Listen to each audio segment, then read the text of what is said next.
So we're going to go ahead and get started. For those of you that are new to a council work session, we hold these every once in a while. We've been having more of them this year, but the work sessions are an opportunity for the city council to ask questions of staff on particular topics and or the presenters. We are not taking public comment tonight. We will allow people to simply, listen, record, whatever you want to do, take notes, write down your questions if you have them, but we will not be taking questions or comments from the public tonight. So, Mayor, you wanted to say something? Yes, I'd also encourage anybody that has any questions as the presentations go through and the council asks questions, please write them down, note them. I and maybe one or two of us will be sticking around after the meeting to talk to people that may have questions. Also, we'll try and look for a way to answer those questions in another way. So if you have questions, please write them down. And Chad, we're going to turn then over to you. Thank you, Mayor and Council. Because several, if not all, councilors have voiced a desire for a work session regarding the AUAR and its contents, we've called together this work session. We've asked the experts from Kimley Horn, who is the firm preparing the AUAR, to come and present today. We also have Braun Intertech here today, who is the firm the city is, as the RGU, the Responsible Government Unit, has hired as an expert third party to review the document Kimley Horn is developing. Mortensen is also present, not as the developer of this project. Google is self-developing this project, but as a consultant to Google, and has some part of the presentation today as well. Lastly, Google has a water and wastewater expert here today to discuss those topics and their inclusion in the AUAR. I think it's important to note that the city, Kimley Horn, Braun, and the project proposers team have been working on this environmental review for this site since early in 2025. As a refresher on the history of the AUAR for this project, the Environmental Quality Board, or the EQB, first published a public notice for a study of 403 acres on 28 parcels for 1.8 million square feet of development back in May 6th of 2025. The City Council adopted the AUAR in October of 2025. In November of 2025, the proposed project was withdrawn from the planning and zoning agenda with the intent of providing the public with greater detail and information on the proposal prior to requesting any approvals from the city. In early March of 2026, the city announced that it would be updating the AUAR, leading us to today, and that to have data center specific and provide the opportunity for additional public engagement. And the updated AUAR process began with the EQB's publishing of the large project scoping document later that month in March of 2026. To date, there have been 120 days of formal public comment period allotted in the AUAR process, both combined. Google has hosted an open house related to the scenario being studied in the AUAR to provide opportunity for the public to ask questions and seek answers. Public input has also been received through regular City Council and Planning and Zoning Commission meetings. As a result of this public process, the AUAR now contains significantly more detail and information. It also includes significant discussion and review on items not typically covered in an AUAR, such as energy use, electromagnetic fields, heat, and fire risk. Further, significant additions to the mitigation plan have been developed, including the incorporation of groundwater monitoring wells and thermal evaluation of groundwater. As a reminder, this work session is intended to cover the items in the AUAR that we have heard frequent concerns about during this process and allow the City Council to ask their questions of these experts that are here today. As a reminder, though, this work session is on the AUAR and the topics covered within it, including water needs. Those are the experts we have asked to be here today, and this isn't intended to be a question and answer on every aspect of the project, simply on the AUAR itself and the water demands related to it. So with that, I'm going to kick it over to the people who came to be the experts here today. And we're going to start with Travis Fristed from Braun Intertech, again, that third-party consultant the city has hired as a reviewer. Mr. Mayor and Council, thanks for inviting me tonight to speak about the AWR and give an overview as well as take a deeper dive into the topics. First, we're going to revisit the roles and responsibilities of the project proposer. First, we have the RGU, Responsible Government Unit. That is the City of Hermantown. They're responsible for preparation of the AWR, reviews the AWR to ensure the completeness and adequacy. The RGU's consultant, that would be myself with Brown Intertech, has been retained by the city to provide oversight in preparation and review the process for the RGU on behalf of the city. We also have the project proposer, Harmony Group LLC. They initiated the project in their AWR. And the project proposer's consultant, Kimberly Horn, who's with us tonight. They prepared the AWR on behalf of the project proposer with the oversight by Brown Intertech.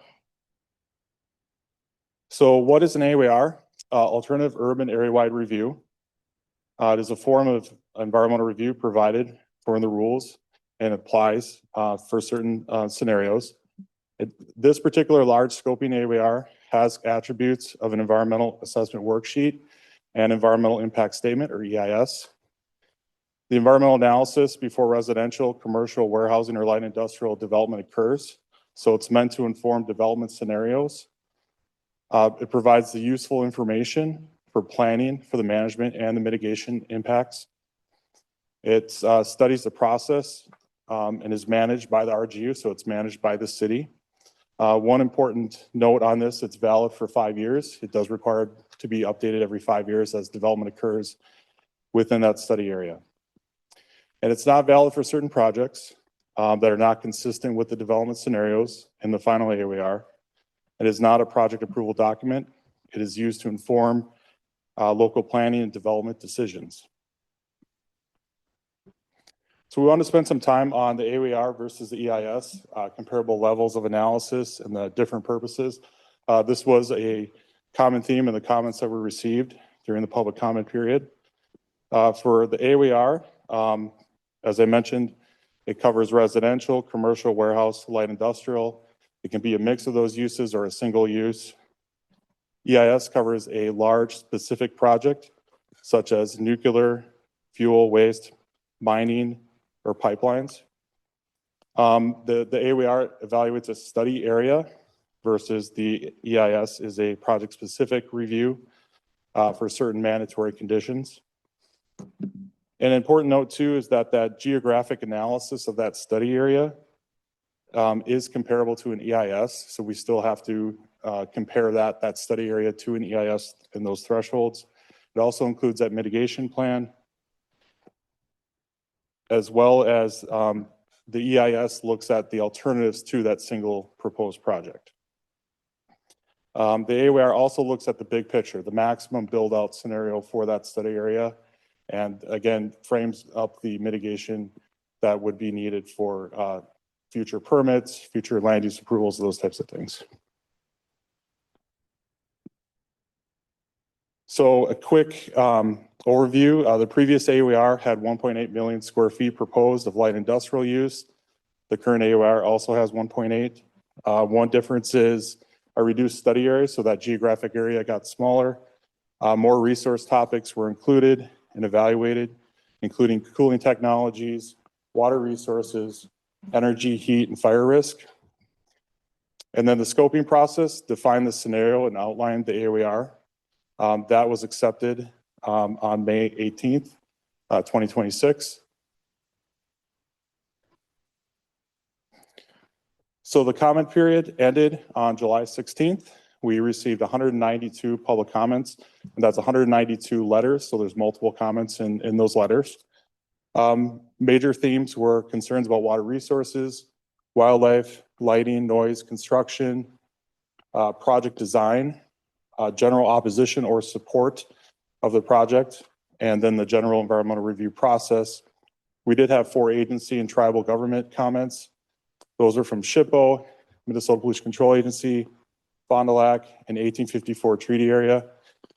The SHPO concurred that no cultural resources are eligible within that study area for listing on the National Register. MPCA requested more analysis of alternative sites and project configurations, utility reviews, trout stream proposed impacts, cumulative effects from utility extensions, long-term mitigation. Fond du Lac and Cure, more environmental, cultural, tribal, and cumulative impacts review through an EIS was their request.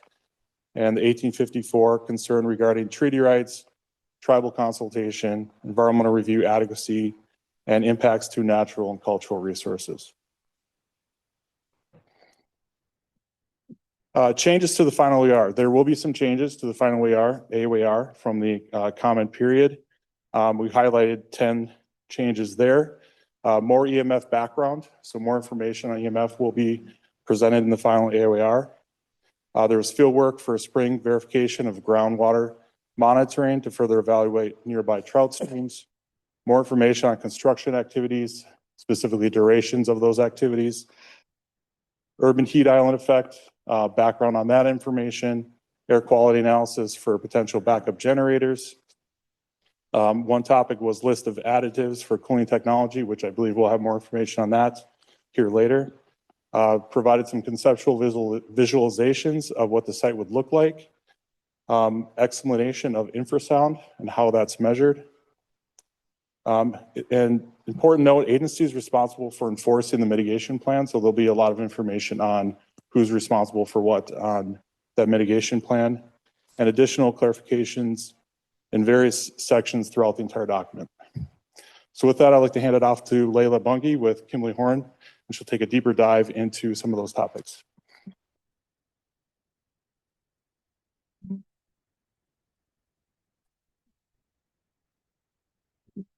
All right, good evening, Mayor and Council members. My name is Layla Bungie with Kimberly Horn, and tonight I'll be presenting an overview of the updated Hermantown Industrial AUAR. The purpose of tonight's presentation is to provide you an overview of the environmental review that's been completed to date for the proposed data center development within this study area. I'll discuss the key findings and mitigation measures identified in the AUAR, and I'll note where public and agency feedback received during the review process has or is still being incorporated. This slide provides a summary of the environmental review topics that were analyzed in the AUAR, such as land use, climate resiliency, geology and soils, groundwater, surface water, wetlands, wildlife, air quality, greenhouse gas, visual, noise, transportation, as well as several additional topics that were identified from the community, which include energy infrastructure, heat generation, fire protection, and electromagnetic fields. For each topic, the AUAR identifies potential impacts with these resources and corresponding mitigation measures. One of the most important outcomes of the AUAR is not simply the environmental analysis itself, but the adoption of the mitigation plan that accompanies it. The mitigation plan serves as the city's roadmap for managing future development by identifying specific measures that must be implemented to avoid, minimize, or mitigate potential environmental impacts. The mitigation plan itself identifies the mitigation measures and also the entities responsible for implementing and oversight. And this helps ensure that the environmental mitigations are not merely recommendations, but are tied to future regulatory review and project approvals. One of the questions that came up during the scoping comment period as well as the draft AUAR was, is the AUAR just guidance? And one thing I just want to make sure is noted here is that once the city adopts the AUAR and that mitigation plan, that mitigation measures identified become an important part of future development review. For example, when development projects are proposed within the study area, the city can require compliance with the adopted mitigation plan through approvals such as the special use permit or the site plan review. Project applicants then must demonstrate how their development will comply with the mitigation measures identified in the AUAR. Many mitigation measures are also implemented through other permits issued by agencies such as wetlands, stormwater, and air quality permits. And these measures are enforceable not only by the city, but also those agencies that are responsible for issuing and administrating those permits. So now in these next couple of slides, I'll go over the different resource topics and a summary from them. So this first one talks about climate and land use. The AUAR concludes that future data center development is consistent with the City of Hermantown's future land use framework. However, the project proposer would need to apply for a special use permit, and that would be subject to local permitting requirements to mitigate for any potential land use conflicts to nearby residential areas. Some of those would include noise, visual, and lighting. The mitigation plan also includes site design, landscaping, sustainability, and stormwater management measures intended to improve long-term resiliency and climate adaptation. The next section is geology and soils. Due to the proximity to trout streams nearby the study area, development activities would require stringent erosion control, sediment control, and stormwater management practices, both for construction and post-operation. The review also emphasizes avoiding and minimizing impacts to wetlands wherever possible. Any unavoidable wetland impacts would require WACA approval and permitting, including mitigation through the purchase of wetland banking credits. No Army Corps wetlands are within the study area that would be impacted, and that was confirmed this past June with correspondence from the Army Corps. Can you repeat that? What did you just say? So we did get correspondence from the U.S. Army Corps that there would be no jurisdictional wetlands impacted within the study area.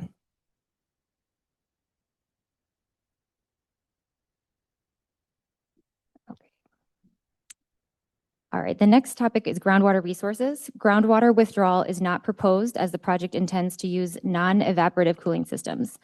Due to the potential for nearby springs, additional fieldwork is being conducted to complete a spring inventory survey that will document potential springs, seeps, and other groundwater discharge features within the study area and targeted adjacent areas.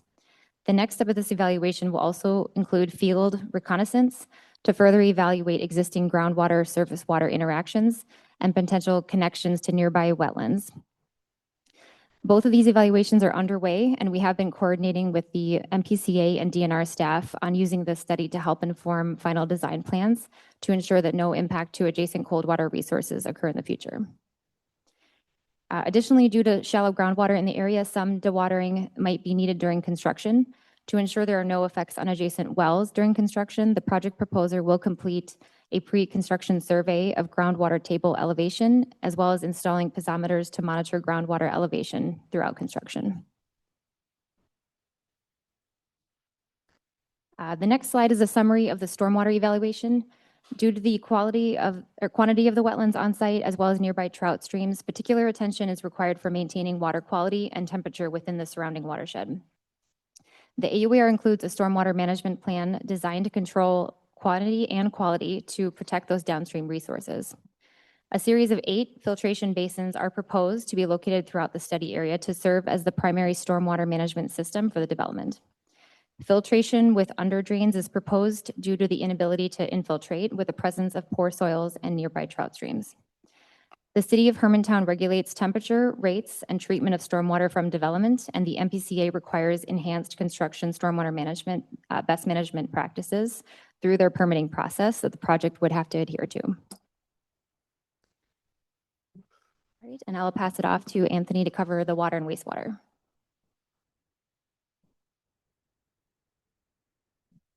Good afternoon, Mayor and councilors. My name is Anthony Giovanoni. I lead the water supply and infrastructure team for Google. First, I just want to thank you for having this session. You know, we are very much committed to having these conversations with you and with the public. We are taking your feedback, we're listening to it, and you know, we're here to participate in this public process.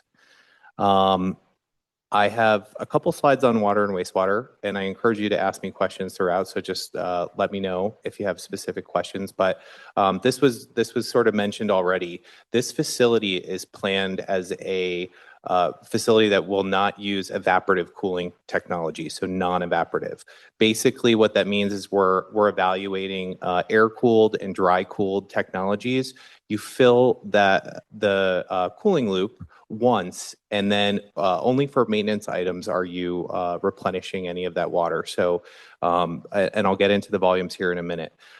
We do add corrosion inhibitors and antimicrobial agents to the water, and really there's a good reason for that. And that is because we don't ever we never want to replace that water. So we have facilities that have been operating for years, some over 10 years, where we have not had to replace large volumes of that water.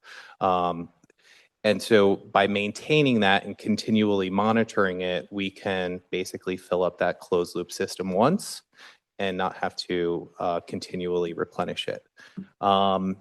All of the water, as was just mentioned, is going to be coming from the city via Duluth, and same thing on the sewer side. Any sewer discharges would be discharged through the sewer system. There would not be any groundwater used for filling the closed loop cooling system. There are no plans for on-site consumptive wells. And there, we would follow all local, state, and federal requirements as it regards to discharge. And we would not be able to discharge anything on site. That would all have to go to a proper wastewater treatment facility. Just in terms of volumes, so domestic water, that's what we're using for kitchens, bathrooms, daily use. We are projecting about 50,000 gallons per day as a maximum usage. So that would be, we have to size these things as if the whole facility is being operated. There's a whole bunch of people on site using kitchens, using bathrooms. So 50,000 gallons per day is a maximum number. In terms of commissioning water, we are projecting 1.7 million gallons to commission the facility. As I mentioned, once we fill that loop, we hope to never have to replace that. And I'll get into maintenance in just a second, but 1.7 million gallons per building. And that is a one-time fill of those closed loops. In terms of maintenance, yes, we do have to maintain valves. We do have to maintain pressure regulators. We do have to maintain the system in general. There's a lot of testing that goes on. We are projecting up to 12 times annually 2,000 gallons. So 24,000 gallons per building of the closed loop system would need to be replaced per year.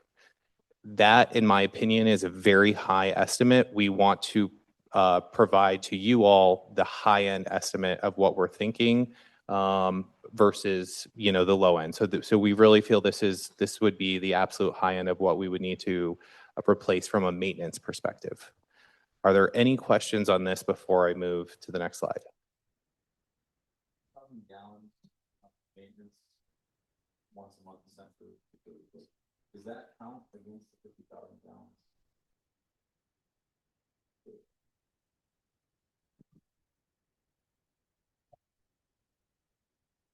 Count against in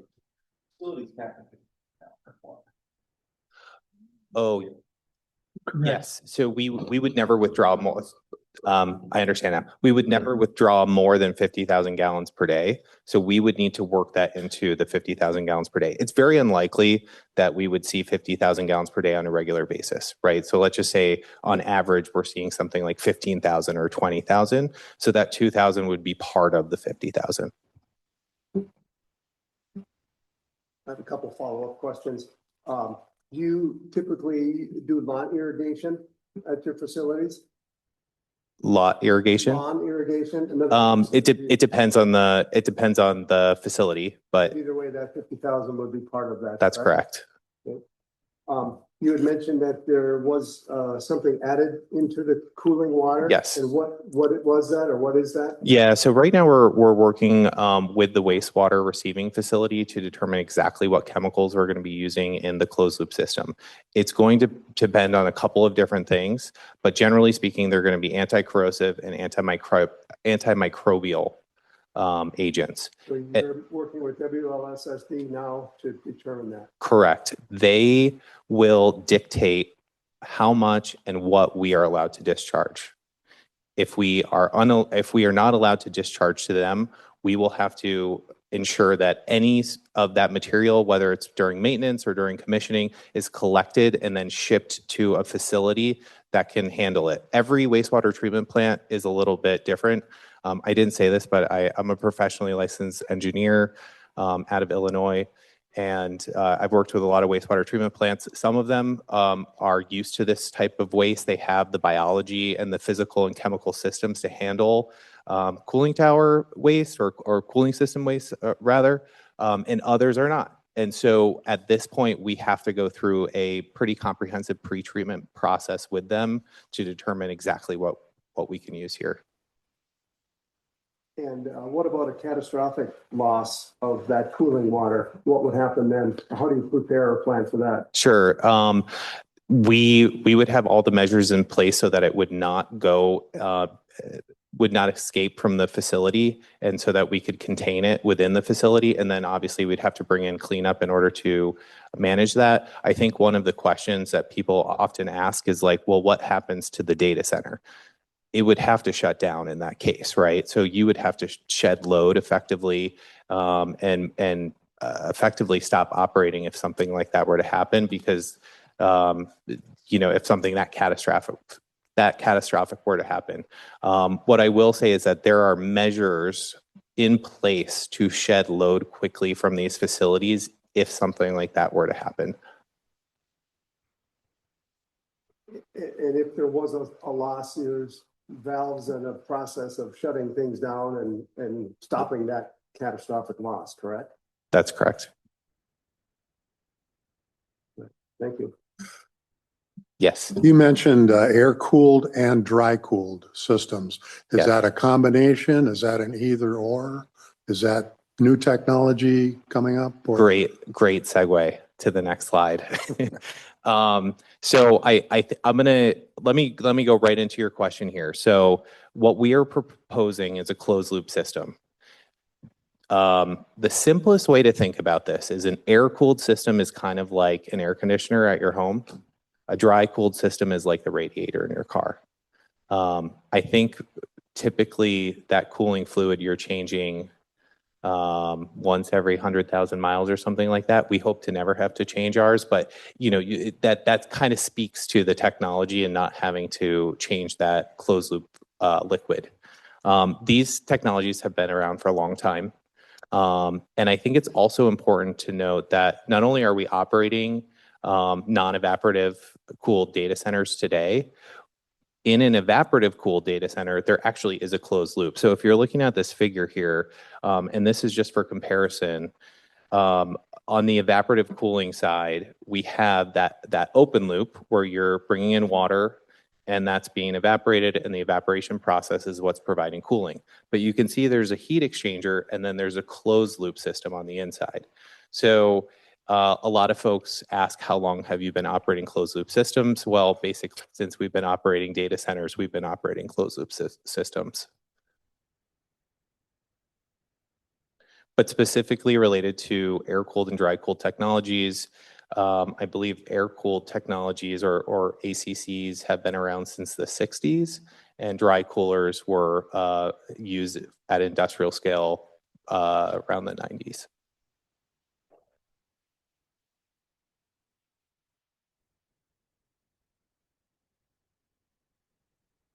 Just a little bit more on this diagram. So the lower image is the closed loop system. As you can see, there's an internal loop that goes inside of the data center and then to a heat exchanger. The water in that closed loop is cooled, and then that's returned to cool off the servers. The external loop, which is also closed, is basically going to either a dry or an air cooler. There is a compressor, which can be bypassed, in particular with the dry cooling technology. And then basically you're using outside air to cool that loop, and that's being returned and via the heat exchanger cooling off the data center. I've been told that a closed loop system is louder. The cooling towers from a closed loop is louder than an open loop. Air-cooled chillers can be louder, yes. That being said, I just want to be very clear that any local regulations around noise we would be compliant with. And so that needs to be considered in the design of those specific units. And yeah. Anything else? Good. Layla?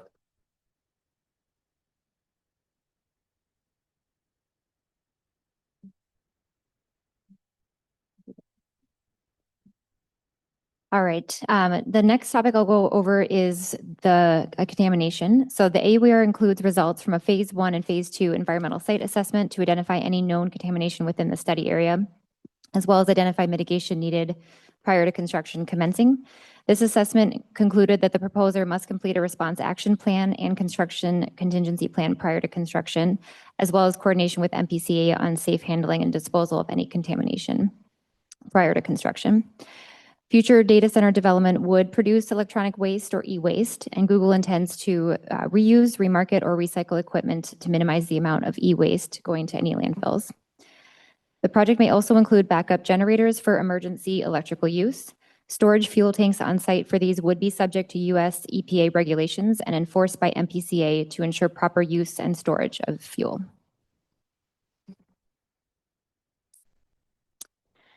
The study area could contain habitat used by various wildlife species, including some species that require additional regulatory consideration.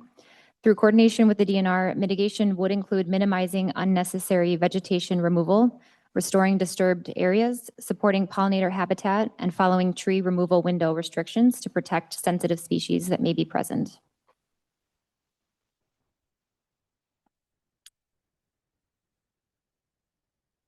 Historic and cultural resources were evaluated through several studies and consultation with SHPO as well as tribal governments. The review did not identify direct impacts to known historic or archaeological resources.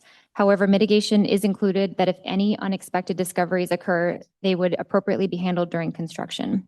The project proposer will also continue coordination with the tribes that have expressed interest in or have a cultural affiliation with the study area. Visual impacts to adjacent residences may be moderate without mitigation. The mitigation plan includes vegetative buffers, screening walls, selective grading, and lighting with downward-facing, fully shielded LED fixtures to ensure there's no light pollution or glare to adjacent properties. Lighting intensities must also comply with city ordinances and U.S. Fish and Wildlife Service guidance. All right, I'll pass this on to Chris to talk about tribal engagement to date.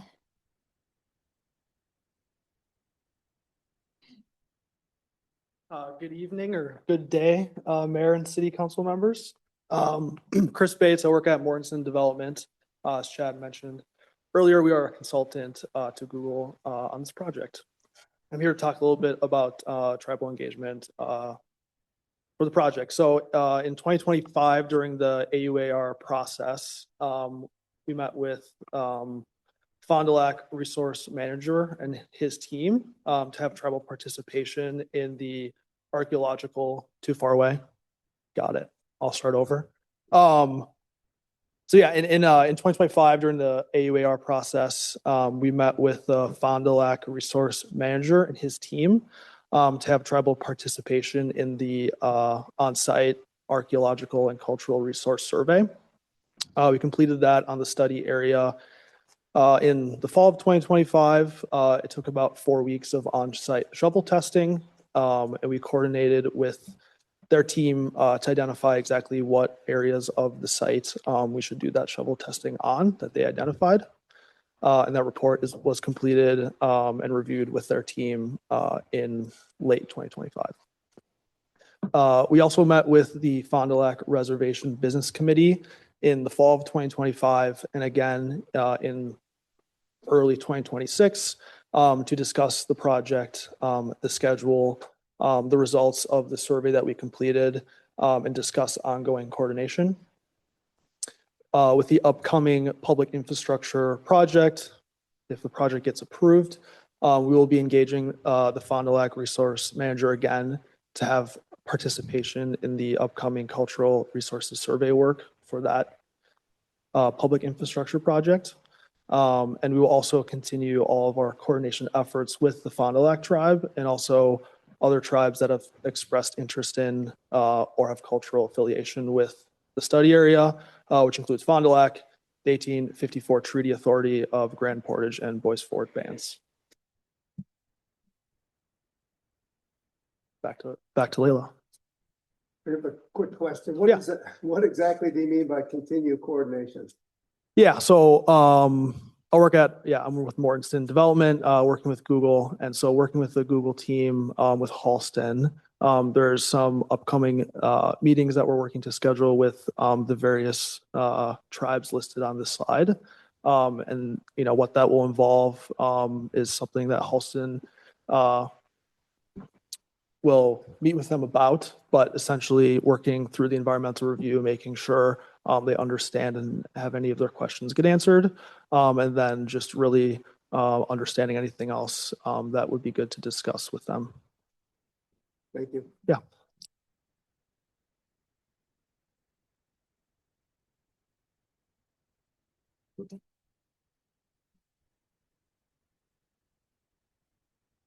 All right, jumping into the next resource topic. The project may include backup generators for emergency electrical use, and depending on the quantity needed, could require additional environmental review and permitting. Generators need to be tested once per month for maintenance. Otherwise, they would only be used if there was an emergency or grid outage. Because the generators are intended to operate only during emergency events and limited maintenance, the project is expected to operate under an MPCA registration option D permit with enforceable annual emission limits. Therefore, impacts to air quality are not anticipated. And this is a section that we added more evaluation to in the air quality section based on comments received during the draft AUAR comment period. Greenhouse gas emissions were also calculated for both construction and operation, and the project proposer has committed to about 40 different greenhouse gas mitigation strategies to reduce emissions both from construction and from operations. Some of those strategies include using recycled concrete, aggregate, or pavement, using local construction contractors, expanding tree plantings, installing cool roofs, walls, and enabling new clean energy resources in the region.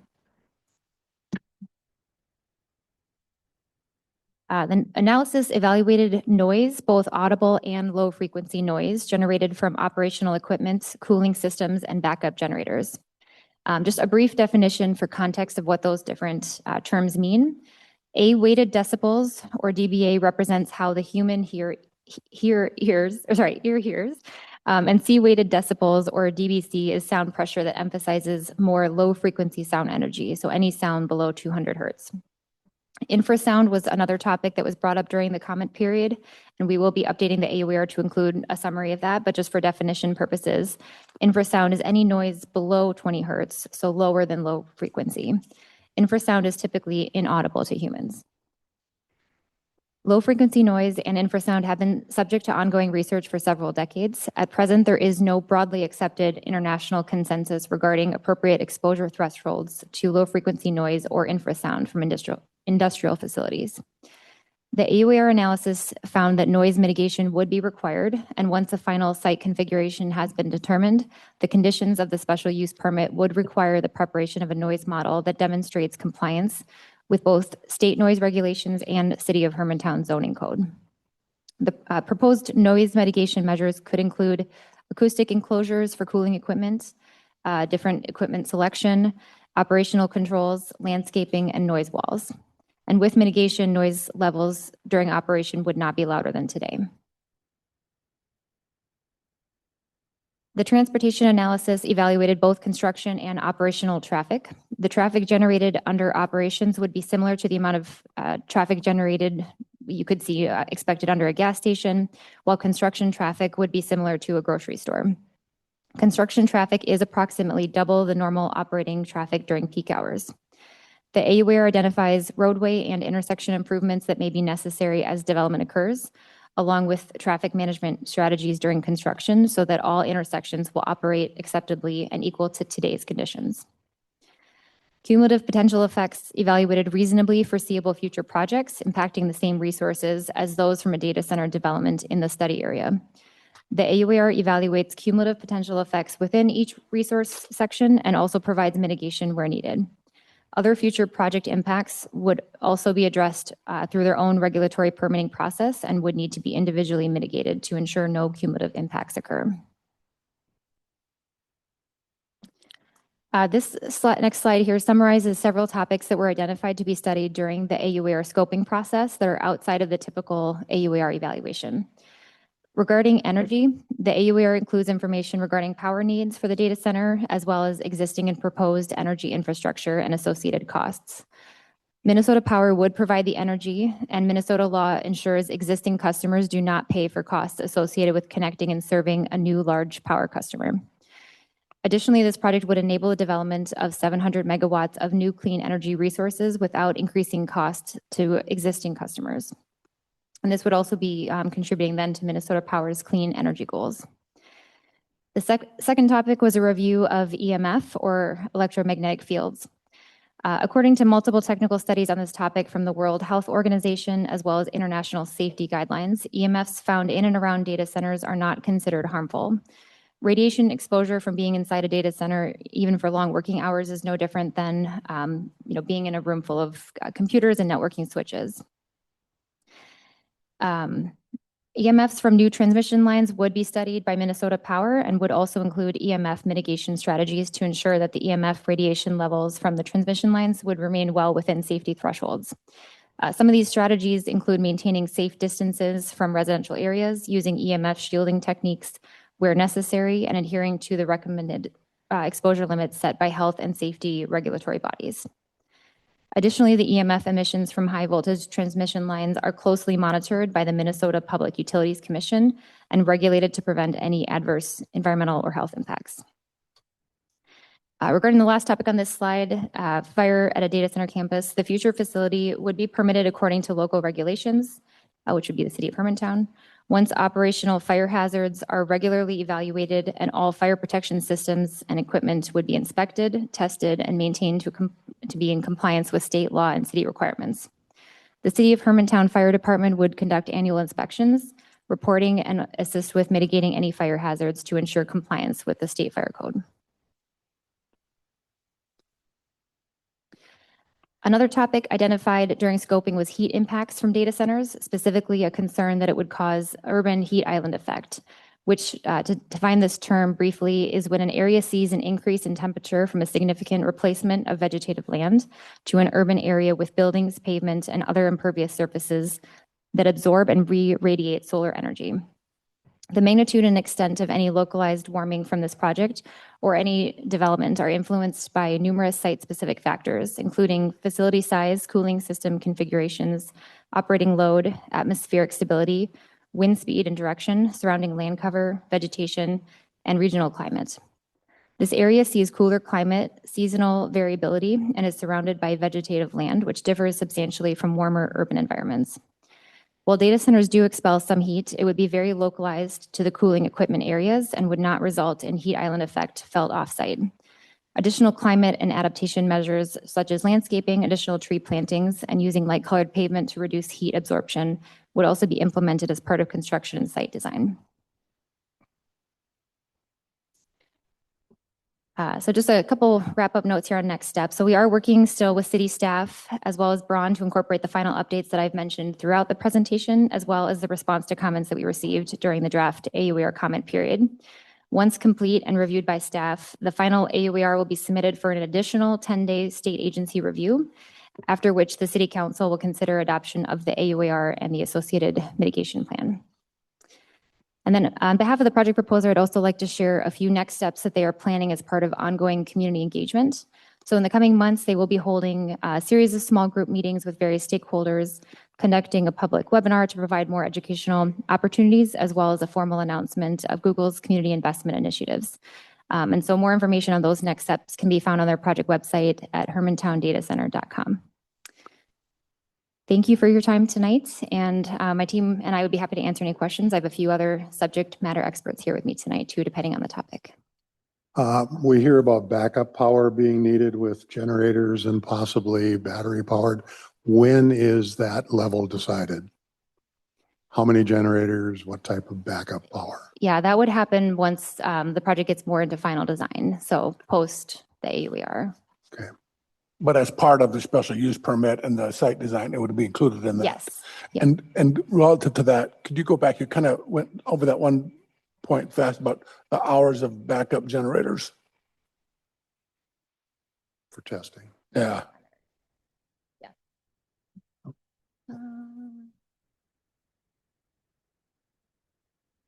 There. There you go. I did have a question about the generators. So backup generation testing would happen between 8 and Yes. 5, Monday through Friday. Correct, yes. I did have a question. If you want to skip forward one slide, actually. It says, maybe this is the wrong slide. There's an enforceable annual emissions limit for the generators. Does the testing count towards that annual emissions limit, and if they hit that limit in, say, July, are they not allowed to use the generators for the rest of the year then, or how does that work? Is it a fine? Is it a shut off? So the testing would be accounted for that annual emissions limit. Okay. And then if they hit the limit, are they not allowed to use their backup generators for the rest of the year? It says annual, so I'm just curious. Yeah, I don't know if I'm the right person to answer that question. Does anyone from our team know? Yeah. So it would be not with additional permitting allowed. Okay. But that, I guess that the whole evaluation of air quality with that would consider those emergency situations plus maintenance. So that would be what the permit would be for, is to understand like what that full picture would look like. I have several questions. Some of them Anthony may need to respond to. Wells on the proposed site, there's obviously the homes that are there, and there's, I believe the number is around 17 existing wells on the site. Mhm. You said there was no intention to use those, but what will happen with those? Will they be capped, covered, filled up that night? What happens? With Yeah, those would be sealed and abandoned for the Department of Health standards. Now, I heard a lot about studying of the groundwater levels. We've talked a lot about concerns about the neighboring wells. Mhm. What are we doing to ensure that the neighbors' wells are protected? And if something happens, contamination, drying up, what do we do with it then? So there would be a survey done prior to construction to understand existing conditions. And then there would also be monitoring wells installed throughout the duration of construction to make sure that there is that monitoring happening, whether it's, groundwater level table changing or any other impacts. And that would, if there was a concern that was brought up, that would result in halting construction then. And a survey of those wells of the neighboring property, what does that entail? Do you physically go and measure the volume? Do you test the water and measure quantity and quality of the water, or what do you do there for surveying? You want to take that one?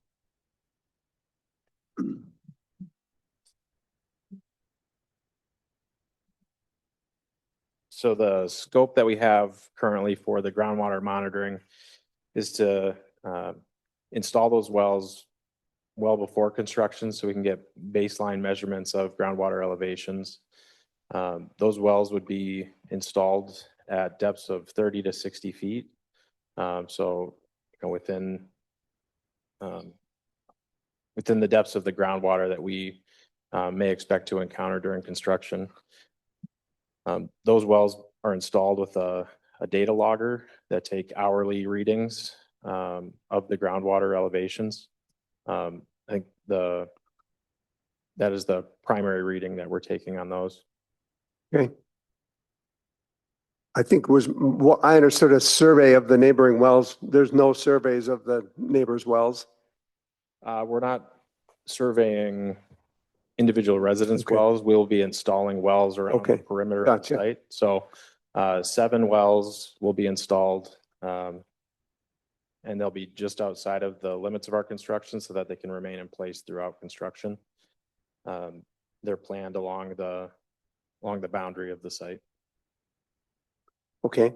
I heard that the low frequency or infrasound is going to be further studied. That's correct. Closed loop, we talked about generators. Maybe I'm not sure if you're the right person, but blasting, I've heard concerns that there could be blasting. Do we know, has there been any studies? Does this include studies if bedrock's been found anywhere, and is there going to be blasting for the buildings or for water lines, utility lines, et cetera? Yeah, not anticipating any blasting. We've had several geotechnical borings completed, several more to complete. I think we're north of 80 borings to date.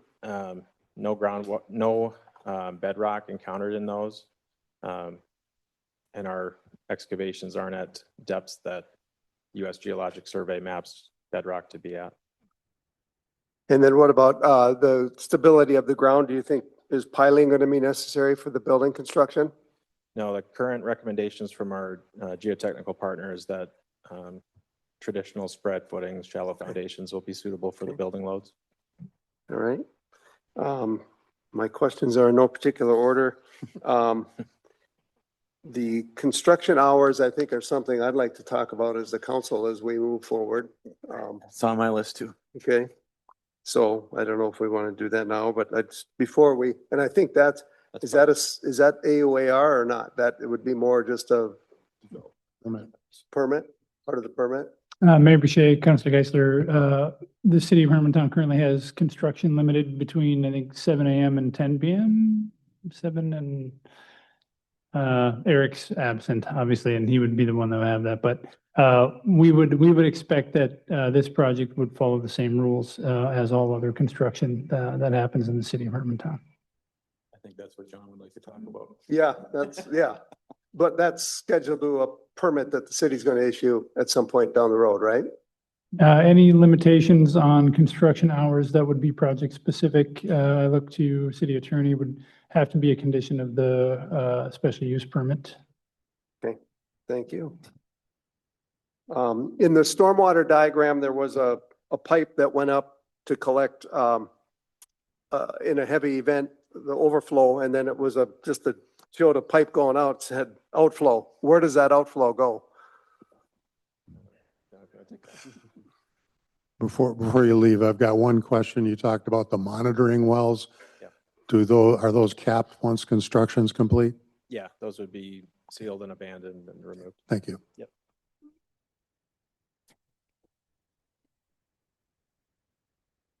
Hey, John Segrist with Kimley Horn here, working on the stormwater management for the project. So yeah, that diagram is kind of a general overview of what the basin's schematic would be. Each basin will have an outlet control structure that then is piped to the downstream wetlands. So in existing conditions, the whole site drains southwest or southeast to the wetland complex, and then also south or northeast to the northeast wetland complex. The proposed development would maintain the existing drainage conditions. So the stormwater would go through the ponds, treated stormwater would then be discharged to the downstream wetlands. Is the design to contain all of the stormwater on the site? Yeah, so the water quality volume, which is an MPCA requirement as well as City of Hermantown requirement, would be treated in the filtration media. So that water would draw down through a filtration media and collected in that drain tile lines and then go out to the wetlands. If a extreme event were to occur, it's like the 100-year event is what was modeled. The ponds would be able to retain that water to not cause downstream flooding and also keep on-site infrastructure safe as well. Okay, thank you. Yep. I hate to backtrack, but the monitoring wells if the monitoring wells are capped post-construction, how does Google plan to monitor the quality of the groundwater throughout the life of the facility? And there's lots of concerns about contaminating groundwater, et cetera. Yeah, I don't know if there's, I think we could have a conversation about leaving wells in place. Yeah.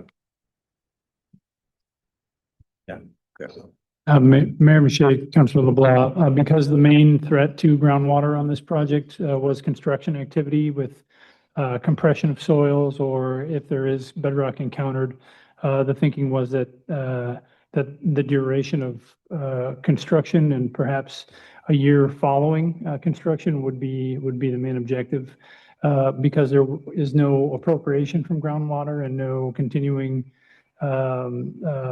groundwater implication post-operation. The thinking was it wouldn't be necessary to continue to monitor groundwater during operations post-construction. In the event of a spill or a contamination, like John was talking about earlier, these wells would be capped so they could be re-examined? Or would they be filled in? Well, actually, so the stormwater basins that John was mentioning, all of those outlet control structures are being designed with a sluice gate. So if there is a spill, the site can be completely contained to allow cleanup to happen. The basins are also designed with an impermeable liner. And so there are those measures in place. But yeah, I think that we can have a conversation about leaving wells in place post-construction. I'll shoot an email to Chad then. Follow up on it. Okay. Thank you. Just further, a couple more questions. I think I heard in presentation that before the final AUAR, we will see an updated site plan. Is that true? The concept scenario that we studied in the AUAR will remain the same. So the updates that we have been making to the final AUAR are in response to public and agency comments. Okay. I'm understanding that there will be some changes to the site plan from what the concept is. The AUAR is still valid, even though there's change in the shape of the buildings, configuration of the buildings, placement of the buildings, et cetera. So any development proposal that comes forward has to be within the assumptions made within the AUAR. So this looked at the upper limit in terms of square feet and other resource topics. So yes, there could be a proposal that comes in with, fewer buildings, fewer square footage, but it cannot exceed the assumptions that we made in the AUAR. And Chad, that would be at the time of any special use permits, et cetera. We would see those updated plans. Mayor Boucher, Councilor Geisler, that's correct. Updated plans, the plans that are submitted as a part of the CIDP and the SUP will be final plans. This simply sends, the AUR simply sets the upper limit of what would be allowed under the environmental review. I have some further questions about construction noise and mitigation required with that. Again, at some point, we'll see what that mitigation is going to be. Walls, at the open house, I saw some site images that showed walls, some vegetation, et cetera. Obviously, to build those, that's going to make construction noise, but is the intent to build those walls before the majority of the building construction is ongoing? Or in other words, will those walls help with the construction noise? Do you do all the construction and then build the walls last? Kind of what's the process of that? Yeah, the AUAR, this next version will include some expectations for what during each phase of construction you could expect to hear from noise. There's not anything that's been identified that would be an unusually loud noise, so there isn't going to be walls that would be built for construction noise. Other than the final placement of the final noise mitigation. Right. If there was noise walls needed for, that would be for operational, or I guess, operational once the data center has been constructed, not prior to that. And can you elaborate a little bit more about every 5 years, the AUAR needs to be updated? At some point, is it done being updated? It is once the development is fully complete. So it would be updated every 5 years until that occurs. Okay. In your presentation, you had several mitigation strategies identified. If this was an EIS, would those mitigation strategies be included or not? It would be the same. It would still include kind of a range of what the mitigation options would be. Okay.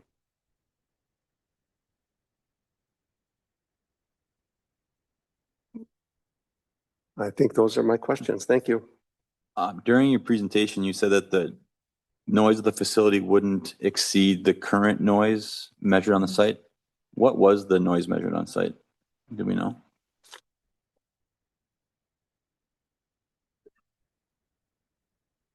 Hi, I'm Jake Ackerman. I'm the acoustics lead on this project with Kimley Horn.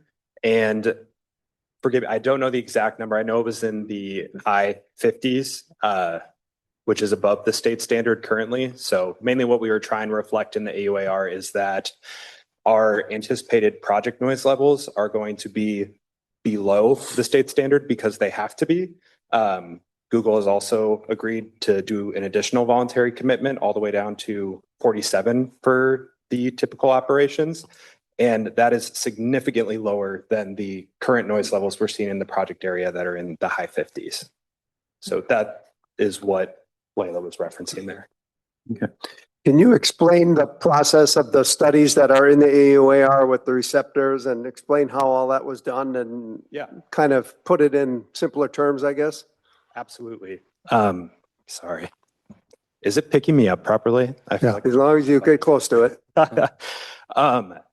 So we build a model in a software called SoundPlan. There's a handful of them that professional acousticians use. But We're inputting the proposed topography for the site. So all the grading that's going to be on the site is in there. We take into account all of the land cover that's on the site. So where all the concrete's going to be, that's all less absorptive than the like grass and some of the wetlands and stuff that are out there right now. We also put those receptor points, like you mentioned, in the front property lines of all the houses surrounding the property. We take into account either typical or exact Hang on, levels hang on just one second. When you said you put receptors, Yep. it's not physical receptors on the property, but it's in the plan. Is that correct? So it's in the noise modeling software. We Yeah. like set a point where we're able to figure out exactly what that noise level. You didn't drive out on St. Louis River Road and put out a receptor though. We did go out as part of our noise analysis and actually measure noise levels on our site, but we took those measurements at representative distances to the homes surrounding the site. So our measurements weren't in the exact locations of those homes, but the noise levels will be similar to what you would hear in the front yard of one of these houses. To get back into the modeling stuff, we have all the proposed buildings that are in there, and then we run with typical background like weather, humidity, what we would anticipate those project noise levels to be. And we do that for all the different operational conditions. Does that answer your question or your question?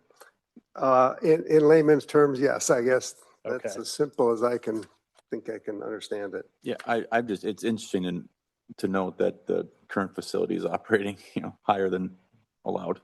But it's good to hear that this facility will be quieter than what's already there.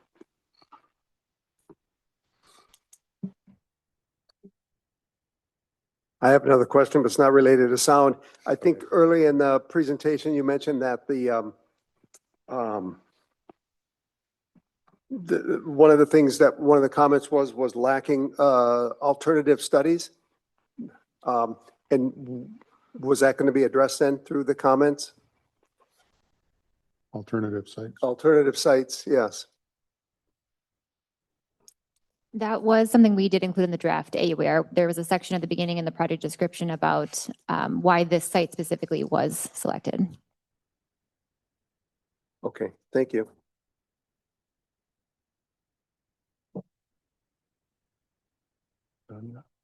I think so.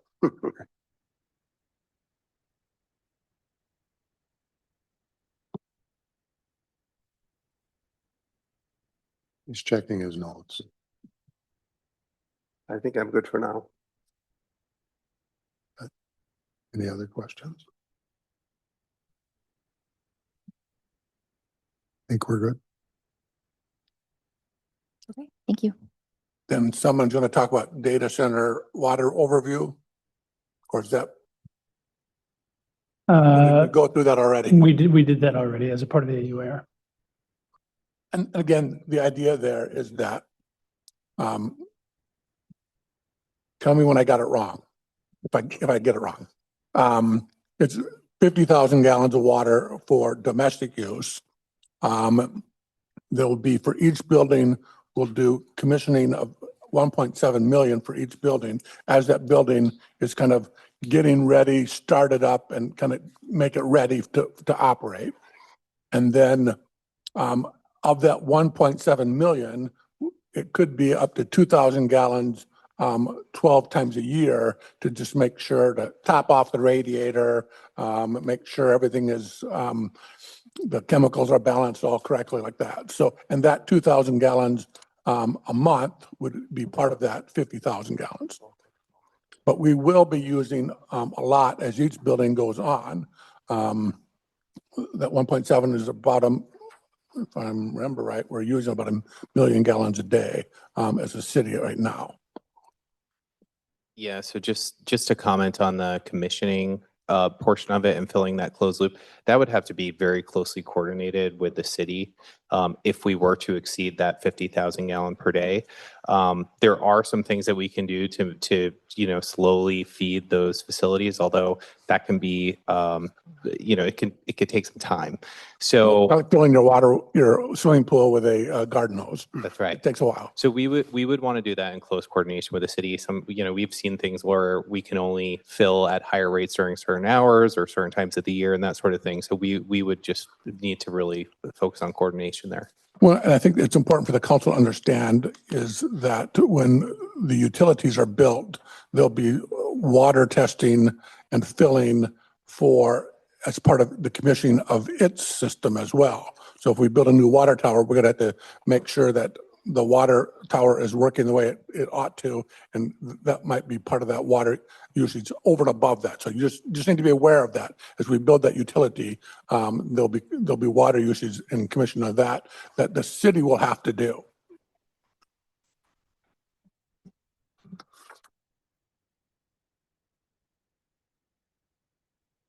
So remind me one more time, what's gonna happen with and I wrote it down here. The 192 people commented. There could be many comments within those. Explain what's gonna happen with all of those comments. So there will be an attachment to the final AUAR that includes a comment response document. So that'll respond to all of the public and agency comments that we received. I went through a few of these new topics here tonight too. So there will be some updates that you'll see in the final AUAR, and we'll also have a table as part of the comment response document that lists what those changes were and what response to comments that was associated with by chapter or by topic.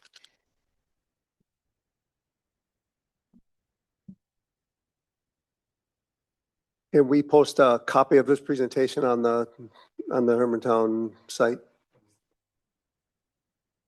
Can we share it on Facebook so everyone knows it's up there?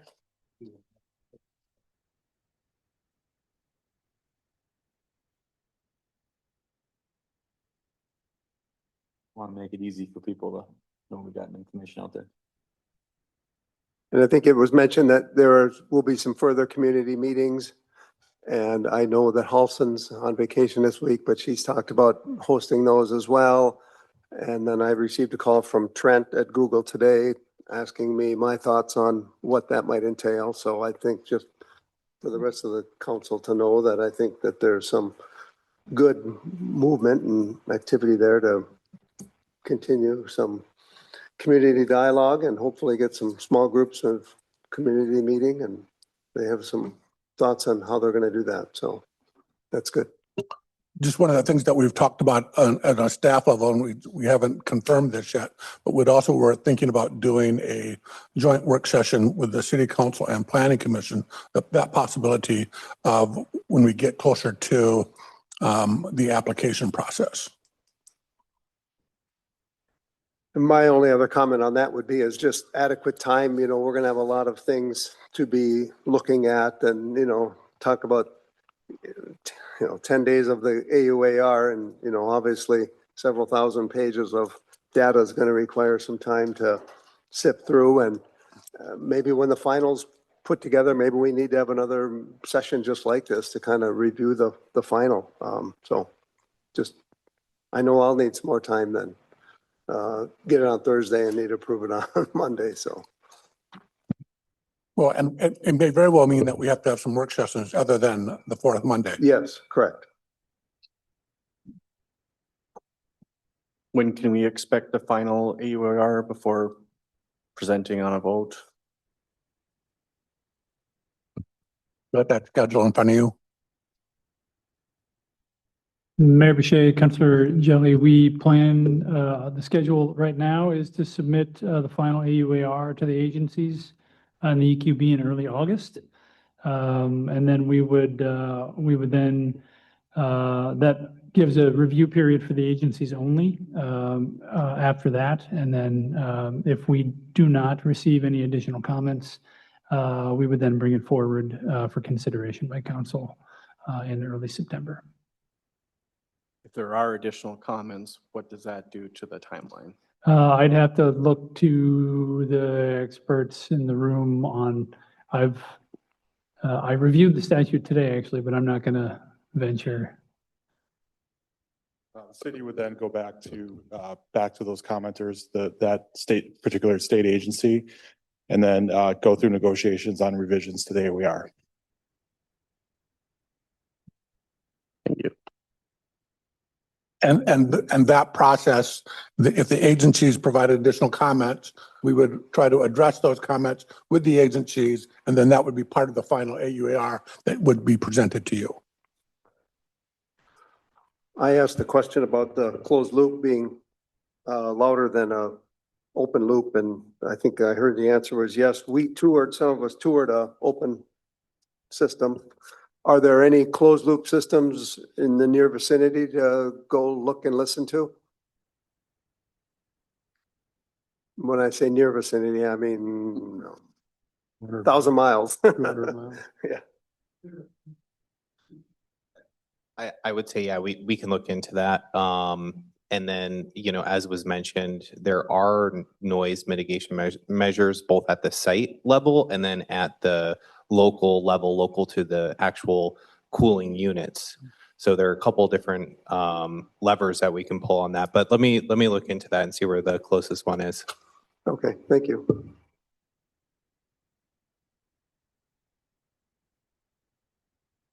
And I guess I'll say my last question, but I probably won't be.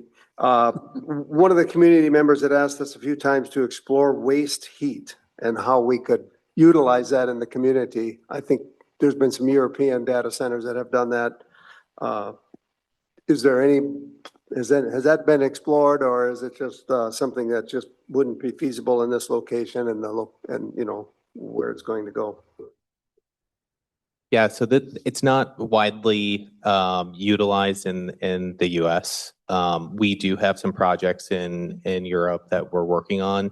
But I guess what I could offer is that our experts internally could maybe present on a couple of those projects to you all and just see if there is an opportunity here.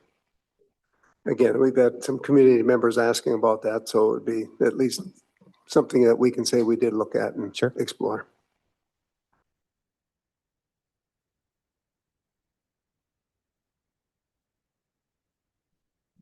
Any more, John? I'll say it's my last one. Any other questions?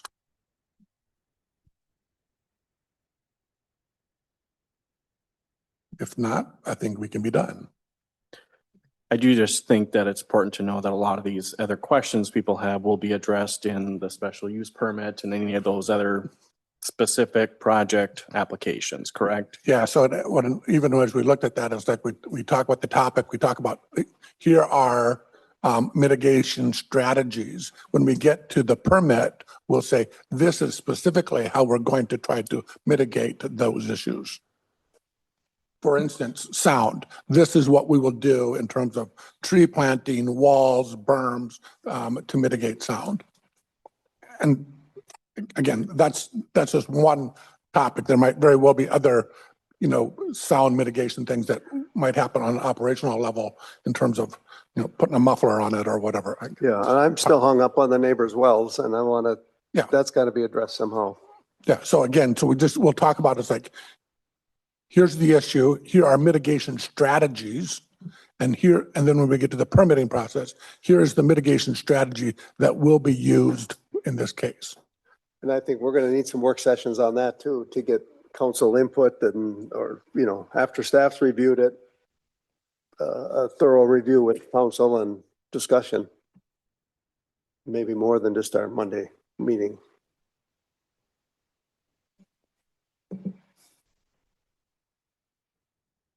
Or maybe that's that joint work session with the planning commission.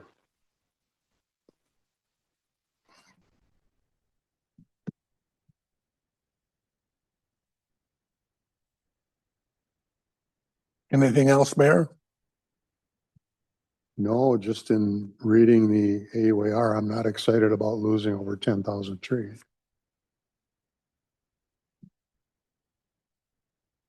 Again, we can talk about that as part of the site application. So we'll put a lot more back. Or leave them. Or leave them. Thank you for presenting. Thank you for your questions. Again, this is a process. It's a long process, and we'll continue to work through it. So thank you. Thank you for coming and your participation and attendance in that and listening to us. Thank you.